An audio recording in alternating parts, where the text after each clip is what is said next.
Bien, mesdames, messieurs, nous en sommes maintenant à la section capsule divertissement de votre émission Reflet d'ici. Toujours en notre compagnie, Madame Jocelyne Cauvier. Cette semaine, le sujet de notre capsule divertissement, les stigmates. Bonsoir, Jocelyne. Bonsoir. Ça va bien? Oui, ça va bien.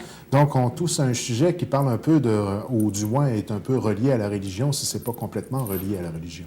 Bien, les stigmates, en fait, on retrouve ça surtout dans la foi catholique. C'est un phénomène qui est reconnu depuis plusieurs siècles. Même les scientifiques, les médecins sont assez... ils n'arrivent pas à trouver une explication scientifique. C'est sûr, bon, il y a un côté aussi relié à la foi, il faut y croire. Mais reste qu'il le fait est qu'il y a des gens stigmatisés, puis on ne trouve pas d'explication logique à leur marque. Donc, quand on parle de stigmates, c'est les plaies infligées à Jésus-Christ lors de la crucifixion. En général, les plus courantes, bien, ça va être les mains, les poignets qui vont porter les marques des clous, les pieds, chevilles, la même chose. Il va y avoir aussi le flanc, le côté qui a reçu la lance. Il peut y avoir, par exemple, des couronnes d'épines dans le front. Il peut y avoir les marques de fouet dans le dos. Il peut y avoir la marque laissée par quand Jésus portait la croix sur l'épaule. Il peut y avoir des larmes de sang, la transpiration de sang. Donc, c'est assez varié là, comme marque. Puis, il y a des gens qui ont seulement une, puis il y en a qui les ont toutes. Là. Et imaginons, qu'est-ce que ça doit être d'avoir à faire face à une personne, justement, qui a des stigmates sur elle. Ça devient quelque chose d'assez traumatisant à voir aussi, et surtout très difficile à expliquer, j'imagine, pour les personnes qui ont eu à faire face à ce genre d'événement-là. Bien, à travers les âges, l'Église a été quand même assez prudente pour reconnaître les stigmates, parce que le premier cas, c'est Saint François d'Assise au 13e siècle. Puis, il y a eu, on dénombre à peu près 321 cas de stigmatisés à travers les âges, mais là-dessus, on parle de 50 authentiques. Donc, il y en a que c'était vraiment des défauts, puis, ou des blessures qui ressemblaient à des stigmates. Alors, c'est sûr que l'Église est prudente. Elle a reconnu à date 2 cas vraiment stigmatisés, qui est Saint François d'Assise puis Catherine de Sienne. Puis actuellement, ils sont en train d'étudier le cas de Padre Pio, que je vais vous parler tantôt. Donc, quand on parle de stigmates, c'est vraiment que les plaies sont présentes, sont ouvertes, ça ne cicatrise pas. Ça peut être, exemple, la personne peut avoir pendant des années les plaies qui ne vont jamais se refermer. Ça ne s'infecte pas, ce qui est assez étrange d'un point de vue médical. Souvent, il va y avoir une odeur, le sang va dégager ce qu'on appelle une odeur de sainteté, comme une odeur de fleurs. En fait, on dit que c'est une odeur qui est indescriptible parce qu'il n'y a rien qui ressemble à ça. Il y a des gens qui ont des stigmates lumineux. Au lieu du sang, c'est vraiment la lumière qui va sortir là, des mains, des pieds.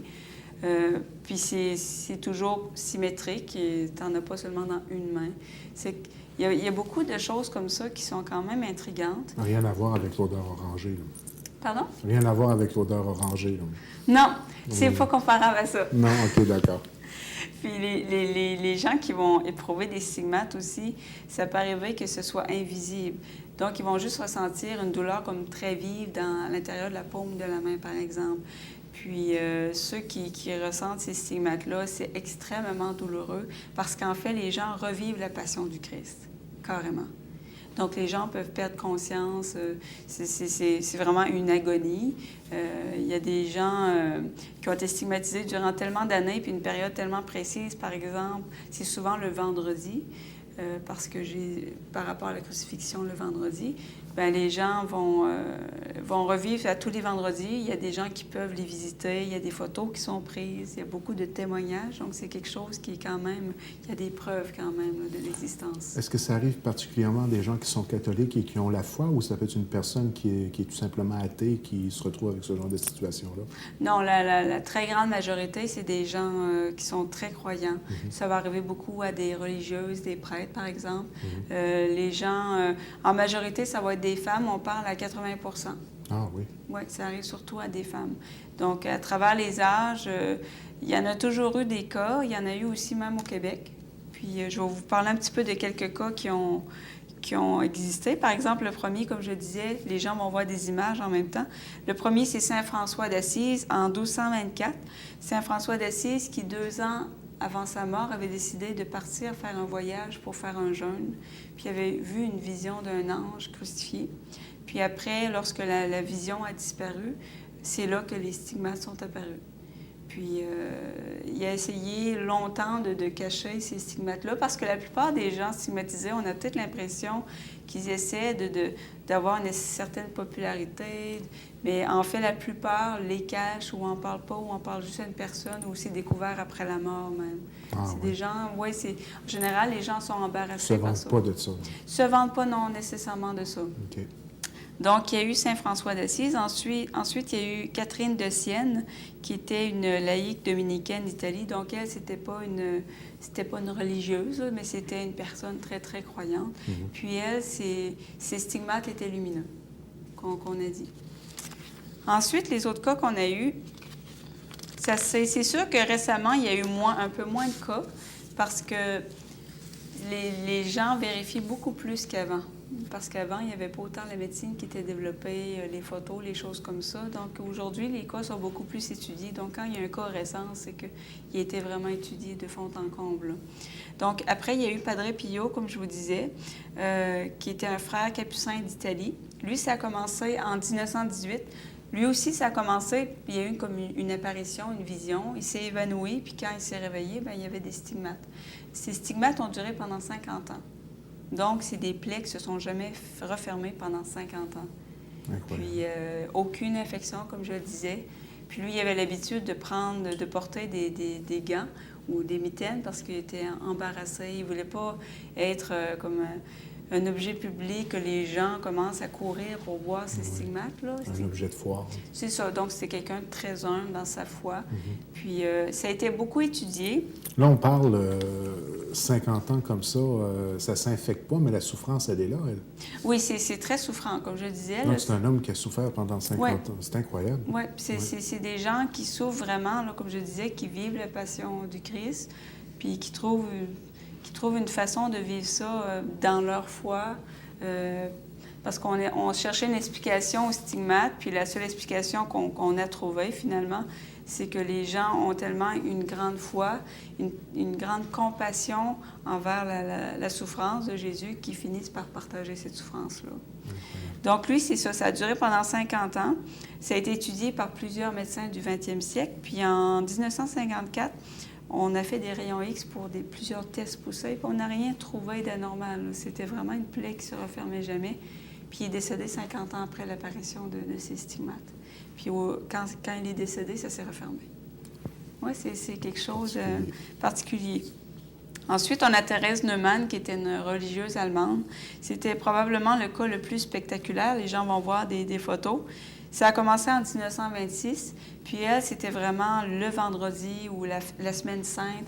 Elle pouvait perdre vraiment 1 demi-litre de sang le vendredi, qui est quand même beaucoup, là. Finalement, les derniers moments de sa vie, les derniers mois, elle était presque toujours alitée parce que c'est quelque chose qui affaiblit beaucoup. Puis, à un moment donné, un vendredi saint en 1956, il y a 8000 personnes qui sont venues à sa maison parce que les gens, ça avait circulé, la nouvelle. Donc, il y a 8000 personnes qui ont été témoins, il y a des photos. Pour l'époque, c'est une foule incroyable. Oui, c'est une foule vraiment incroyable. Puis elle aussi, bon, elle vivait vraiment une agonie. Puis les gens ont vu par les photos, c'était vraiment très impressionnant. Ensuite, il y a Marie-Rose Ferron, qui est la première stigmatisée américaine, qui est née au Québec, mais qui déménageait au Massachusetts après. Puis, elle, ça a commencé en 1926 également. Ce qu'elle avait de plus marquant, c'était la couronne d'épines. Les gens vont voir une photo. Puis, elle aussi, ses stigmates étaient tellement souffrants que la plupart du temps, elle était alitée toute la journée. Elle restait au lit. Elle avait toutes les stigmates. Elle avait les mains, les pieds, le fouet, elle avait tout. Puis, lorsqu'elle vivait la passion du Christ, ça saignait tout en même temps. Puis, les témoignages des gens qui allaient la visiter, c'était que lorsqu'elle vivait la passion, elle avait le même visage que le Christ. Le visage était tellement ensanglanté qu'on ne voyait même plus les traits du visage. Puis, la souffrance était tellement forte qu'elle s'évanouissait souvent. Puis, les gens qui allaient la visiter, parce que les gens, bon, voyaient ça comme un miracle, les gens qui allaient la visiter souvent s'évanouissaient de voir juste son agonie, le martyre que cette femme-là endurait. Puis, vers la fin de sa vie, elle a beaucoup prié pour que les stigmates soit pas visible parce que c'était très souffrant pour ses parents de la voir comme ça. Puis, donc, les stigmates sont disparus à la surface de son corps, mais la douleur était toujours présente, puis même encore pire.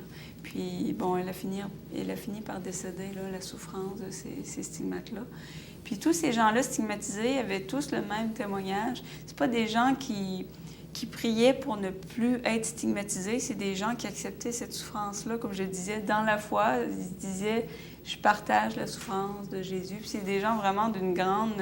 très pieux, là, je veux dire, c'est quelque chose là, vraiment qui m'a beaucoup impressionné dans les recherches. Là. Donc, c'est ça, c'est les stigmates. Comme sujet. Donc, encore une fois, cette semaine, une capsule divertissement haute en couleur et surtout qui fait référence à quelque chose de la religion qu'on ne parle pas beaucoup là, directement dans l'actualité. Donc, merci encore une fois pour ce sujet très intéressant. Comme à l'habitude, rendez-vous la semaine prochaine. Avec plaisir.